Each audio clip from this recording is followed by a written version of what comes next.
Nasihat dakwah part 4. Senantiasa bermuhasabah terhadap diri sendiri. Apa yang didakwakan sudah wujud dalam diri atau belum. Jangan sampai orang lain mendapatkan manfaat dari apa yang didakwakan, sementara kita sendiri tidak mendapatkan manfaat dari dakwah tersebut.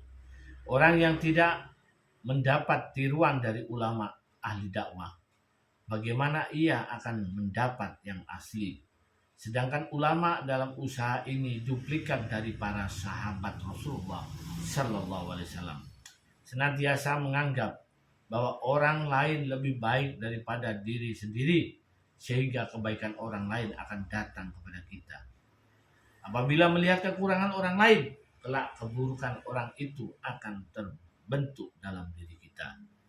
Jangan menyelidiki niat orang lain. Mencari kelemahan orang lain adalah ikhtiar, dan ini adalah usaha yang haram. Mencari kesalahan dan kelemahan diri adalah islah, dan hal ini adalah perkara yang wajib. Hewan apabila ditarbiyah akan memberikan manfaat kepada manusia, sekalipun hewan itu buas. Namun jika dibiarkan akan menjadi liar, sehingga mengakibatkan banyak kerugian. Di antaranya lembu dan sapi jika ditarbiyah akan memberikan manfaat, membajak sawah dan menghasilkan susu. Kuda bermanfaat sebagai kendaraan, anjing sebagai penjaga rumah, monyet menjadi pemanjat kelapa, gajah, harimau, ular, bahkan seekor ikan lumba-lumba jika ditarbiyah bisa menjadi pemain sirkus berkhidmat kepada manusia.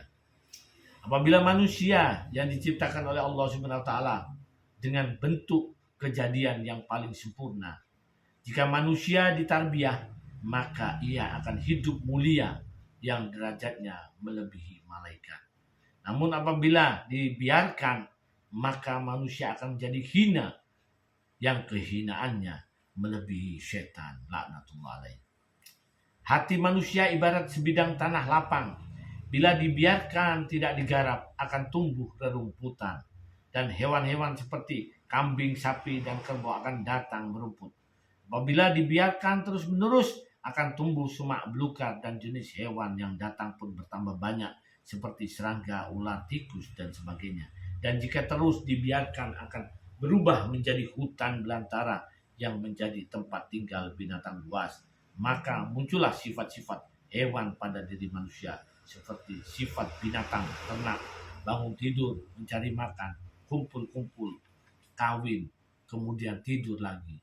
Tidak peduli kepada saudaranya, walaupun saudaranya disembelih.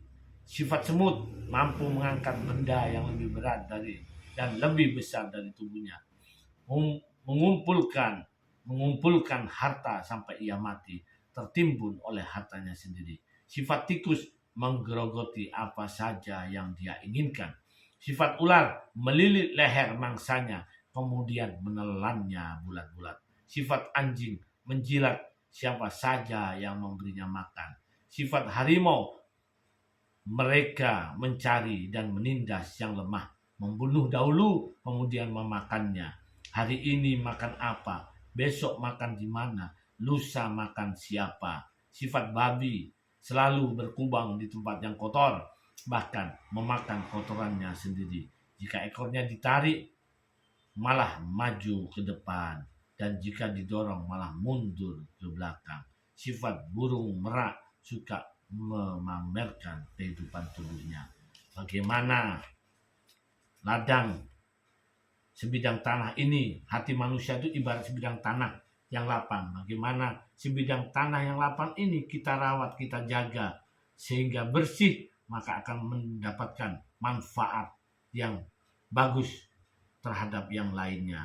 Maka bagaimana hari-hari kita senantiasa islah diri, memperbaiki diri kita, dan tujuan dakwah itu bukan memperbaiki manusia yang lain, umat yang lain, tapi hakikatnya memperbaiki diri kita sendiri. Apabila diri kita baik, maka akan memancar kebaikan itu kepada seluruh alam, akan menjadi asbab hidayah.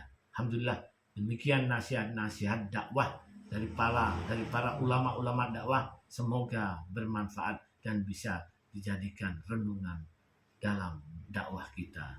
Alhamdulillah, kita tutup dengan doa kifaratul majlis. Subhanallah bihamdihi, subhanallah bihamdika, asyhadu an la ilaha illa anta, astaghfiruka wa atubu ilaik. Assalamualaikum warahmatullahi taala wabarakatuh.